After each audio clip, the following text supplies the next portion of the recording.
Hello mga ginoong mangangalakal at mamumuhunan. Ang proyekto ay nakikipag-ugnayan system, Guru Markets.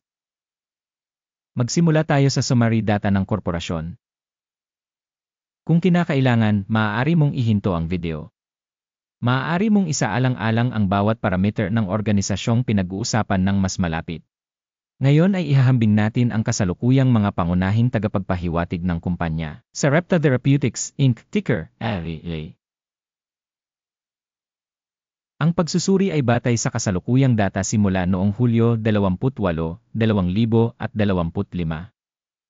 Sa pamamagitan ng pag-uri Guru Markets kumpanya Sarepta Therapeutics Inc. na bibilang sa subkategory. Na 51 kumpanya ang nakikibahagi sa pagtatasa. Isasaalang-alang namin ang mga huling desisyon sa dulo ng video na ito. Ang kabuang resulta para sa kumpanya ay ang mga sumusunod, -3 sa 10 puntos. Ang average na resulta para sa subkategory ay -3.2 puntos. Kung titignan mo ng malawak sa loob ng balangkas ng buong stock market sa kabuuan, makikita na ang average na marka para sa buong stock market sa kabuuan ay 1.7 puntos. Laban sa isang minus na rating, 3 puntos para sa kumpanya Sarepta Therapeutics, Inc. Paghahambing ng paggalaw ng presyo ng stock ng isang kumpanya Sarepta Therapeutics, Inc. at pagbabahagi ng subkategory.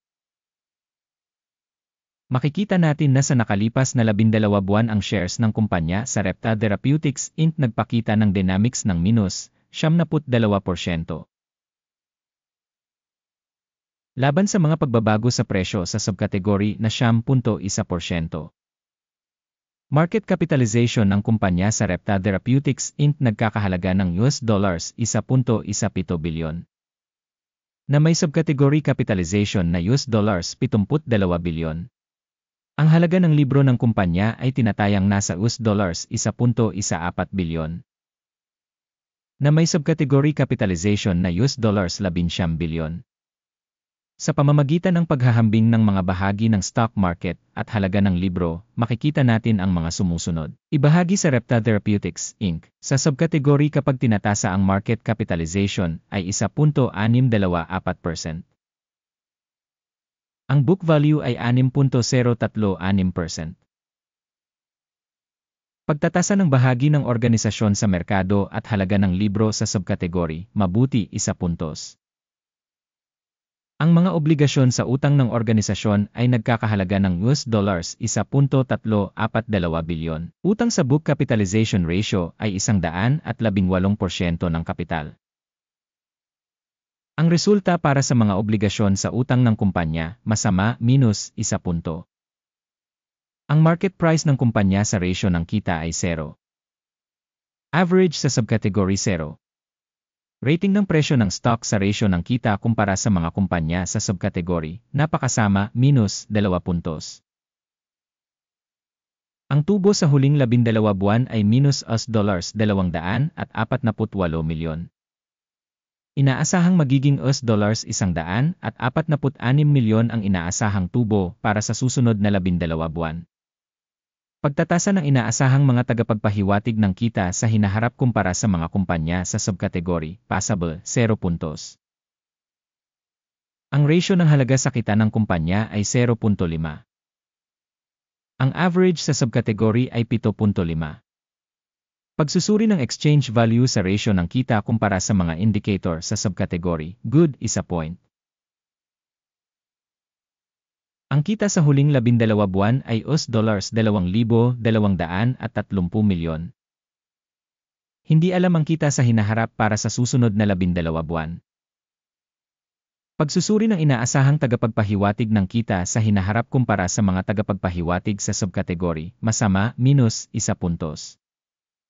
Ang margin ng benta ay -11.1%, na ang average para sa subkategory ay -78.8%.